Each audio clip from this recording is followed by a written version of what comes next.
এখন তো আমরা ঐক্য নিয়ে কোনো কথা বলছি না, আমরা আসন সমঝোতার কথা বলছি। আসন সমঝোতা মানে কি?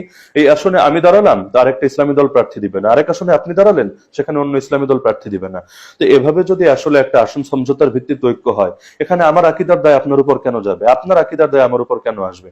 জামাতের সাথে আমাদের মতভিন্নতা ছিল, এখনো আছে, কোনো সন্দেহ নেই। এটা জামাতও স্বীকার করবে, আমরা স্বীকার করব। তাদের দৃষ্টিতে তাদের অবস্থানটাই সঠিক, আমাদের দৃষ্টিতে আমাদের অবস্থান সঠিক। এখানে অবস্থান ছাড়া নিয়ে তো কোনো আলাপ উঠছে না। এমন না যে আসন সমঝোতার ভিত্তিতে আমরা যদি নির্বাচন করি, তাহলে সাধারণ মানুষ দলে দলে, যারা জামাত করতো না সবাই জামাত হয়ে যাবে, অথবা যারা জামাত করতো সবাই জামাত ছেড়ে আমার দলে যোগ দিবে। এমন কোনো সম্ভাবনা নেই।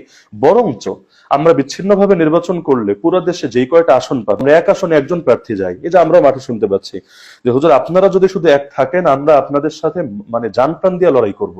কিন্তু আপনাদের ভেতরে যদি দলাদলি হয়, তাহলে তো আমাদের মধ্যেও শক্তিটা ভাগ হয়। এজন্য আমি মনে করি এখানে জামাত প্রসঙ্গটা টেনে এনে এটাকে বড় করা উচিত না।